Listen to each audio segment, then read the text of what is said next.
Right, okay, so we're going to do the next in our little series of abstraction artists and how to work in the style of them through Photoshop. And we're going to have a look at Alvaro Penalta. And this is the one with the fun shapes all over the face. And this is from a series by that artist called I See Faces. So you can Google that and look that up yourself and do some further research into it. So I have done something where you could potentially do something similar to that on Photoshop. Now, first of all, this is not my image. This is just one I found offline, but of course you need to use your own images. And I've applied some shapes on there. I thought about how I might want to layer them, and I've also used things like drop shadow and opacity to play around with them. So I'm just going to unsee all these objects, and then we're going to have a look at creating some more. So first things first, on the left hand side on the toolbar we do have our little shape tool down here, and here you can see it's rectangle, rounded rectangle, ellipses which is circle or oval, polygon which allows you to increase the size of that object, so you can have a triangle or you can have like a pentagon or a dodecahedron. I forget the names of them. And then there's line tool in there and custom shape tool. But first of all, I'm just going to use rectangle tool. Now there's two things you need to be aware of up here at the top is the fill. So the fill is basically the colour that goes inside your shape. So you can select from here, you can select this colour selector up here, so you can choose custom colours, or if you want it to be see-through, then you just click the box with the little line through it. And what that will do is it'll just mean there's no fill in there whatsoever. So at the minute we've got this set to yellow. You can change the colour, like I say, if you want. So I could use this rather bright green if I wanted. I don't particularly like that green, I'm not going to lie. I want to choose that green instead. And here's the stroke, and the stroke is the line that goes around it. Now, to look like the artist, I selected a white stroke to go around it, and you can choose the thickness of that, and I set that to 6 before, and you can put the slider up and down, or you can write that in manually. So I'm going to change it to 8 this time. And all you do is select using the left click on the mouse, hold that down, drag the shape out, and then let go when you are happy. And as you can see here, I've put now a little sort of mint green box over his mouth with a white box around it, sorry, a white line around it rather. Now, one of the things you can play around with on here is the opacity of that, which is just above the layer selection. I've got that layer selected, as you can see still. Now I've created it, so I could make that see-through. And you could also, if you wanted, you could leave that as 100%, or you could leave it lower, but you can also play around with the blend modes that you have used several times to apply that to your image and get a slightly different effect as you go around. It's got a black box around it at the minute because it's selected, but if I just select the background layer instead, you can see how that would fit onto your image. Now, you can edit those shapes in other ways. So you can transform them as per usual. So as you can see, I've transformed it bigger, I've transformed it smaller. Notice there as well I'm using the shift key so I don't lose the proportions on it, but if you wanted to change the proportions on it, you're more than welcome to do so with that. And also, if you hold the control key down on the corners, you can actually skew the shape. So you could make it kite shaped, for example, like I've done there. And then you could, again, still hold the shift afterwards and then shrink that down, keeping its proportions. And so it kind of looks like a bit of a floating piece of glass in front of his face. And then you can do things like add drop shadows to it. So a drop shadow is a shadow that comes off the object, and what that will serve to do is make it look a little bit more three-dimensional because it's casting a shadow and sort of interacting with your base picture. So to do that's really simple, is over the just the sort of blank space in that layer table, double click and it'll bring up this box, and it's got a layer style. Now you can go and familiarise yourself with all the different things in here. Just be sure that, because quite a common mistake is people tick, so for example I've ticked I want a drop shadow, but I'm not actually editing the drop shadow because I'm still selected on blending options at the top. You actually need to click into drop shadow. Now, again, with the colour, I can select which colour I want off here. I could use the preset black, or I'm going to go over my object and the fill colour that I used, and I'm going to select that. So now it's brought up that green, and I'm just going to make that a darker green. So that's the colour I'm going to go with. and I can change the distance of that, I can change the spread of it, I can change the size of it, and also I can change the direction of it if I want to. So there I feel like I've almost applied like a weird green shadow onto his face through this frosty green glass, and so you can get different sort of, well, a multitude of different outcomes playing around with just all the options on there. That's just one, for example, that I've showed you.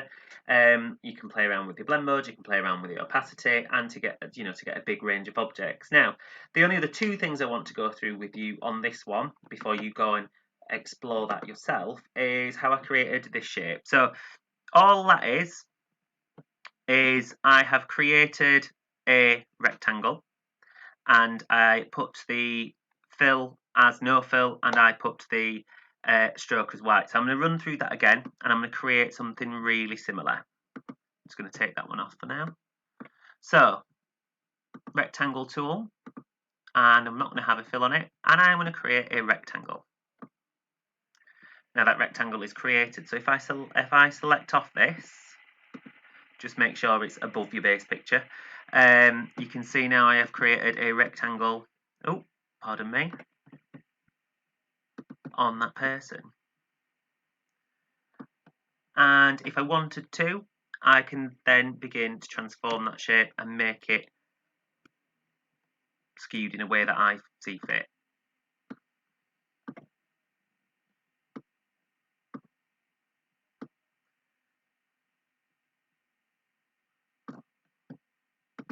And there we go. I've applied that to the character, to this image. Sorry, I keep selecting the wrong bit there. Now, one of the things you could do with this as well is play around with it in the style of Oliver Kay that we played around with in one of the other videos that I made, and apply that and sort of mix the influence of those two artists together when you're experimenting with your image. So as you can see then you could begin to create your shapes and move them around and get them to interact with one another.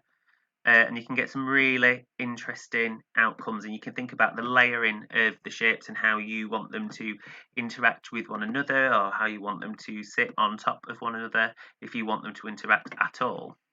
And you get different outcomes every time. The last thing I want to talk about is how I created some other shapes. Now, one of the shapes that I did create, not this one, I need to find the shape. Is it this one? Yes, I made this little sort of circle floating sort of twisted line, and I'm going to show you how I did that, and I went about it in there may be a faster way of doing it, but I'm going to show you the way that I went around doing that. Right, okay, so this way is a little bit more complicated, so do listen up. So the first thing is I want to create an ellipses, and I am going to have the fill as a colour that I want, so I'm going to have, I don't know, this sort of salmony pink, and there's going to be no stroke on it at this stage. Holding the shift key as I apply it to get an even circle, and I'm going to create a rather large circle. Of course I want a rather large curve, so I'm going to pop that over his face right now. The next thing I'm going to do is go over to that circle, and I am going to right click over the layer, and I'm going to rasterize that layer, and it basically makes it something you can draw into and edit on rather than an object you're unable to do as much editing with. And then I'm going to use the elliptical marquee tool, that was it, I forgot the name then, and I'm going to create a circle that I'm going to pop inside this one. Hopefully that'll be about the right size. A bit too big for me, that. So I just did Control D to deselect. I think that'll be better. Yes, and I'm just going to pop that in the centre of that object, and you'll notice I've still got ellipses 3 here, that layer selected, and I'm just going to press delete and take out the inside. Deselect. I actually think, that as in an object in itself can make quite an interesting addition to an image, depending on where you put it. But I want this to, I'm just going to copy what I did before and do it as like a little section of almost like a broken halo or something. And what I did earlier is I made another polygon, a triangle basically. I'm going to show you how to do that, but then I'm going to use the one I've already made. So I'd go into Polygon tool, I would create a three-sided object, it's already set to 3, and then I can draw out a triangle. In fact, I will use the one. I'll just use this one I've just made. So it doesn't matter what you've selected as the fill and the stroke. So I'm going to select out the section I want to put on his face. So I want this little section that falls over the top of that triangle to appear. You can move the angle of the triangle around if you want to, for example. So if I wanted to move that round so the edges sit in a slightly different way, that's totally fine. The edges of the section you're going to cut out. It'll make sense in a moment, I'm hoping. Right, so I've layered that over where I want to make my selection. And I am going to hold control over the layer icon of that triangle. And now the triangle is selected. Now we don't actually need the triangle, so I'm going to unsee that. I'm going to select ellipses 3. And then I'm going to go from the drop down sections at the top, I'm going to press on layer. Sorry, tell a lie. I'm going to press select. That's select, and then I'm going to select inverse, and that'll select everything else that's available in that image other than where that triangle was. And then I'm just going to press delete, and it leaves me with that little section. Now, if I still want to add a stroke to this like I have with previous layers, you can do that separately. You just well selected on that layer, you go to edit, and you go to stroke. I'm going to have that 8 pixels, I'm going to have it as Y and on the outside. Okay, and then it's done. So that would then join your other shapes and fit onto that image. And then, as like the other ones, I can add a drop shadow, etc. So that's how you could potentially work in the style of our artist today.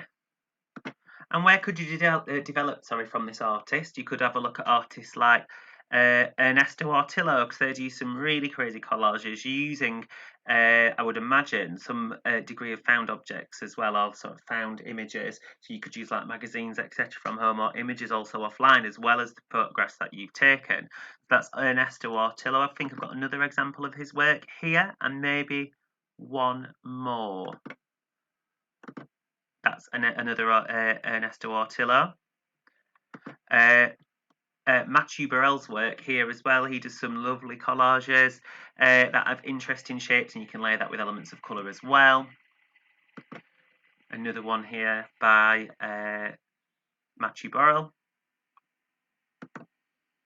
And also we can look at, so you could look at Vera Simowens, and but again, another great one for different use of shapes, also the ability to use found objects or found images from home. But of course, that one, if you look at the artist, you've really got to think about it to make it interesting. This is quite an easy one to make look really bad if you don't spend your time really thinking about the compositions and how you can layer up different uses of colour or monochromatic images. So have a good think about it.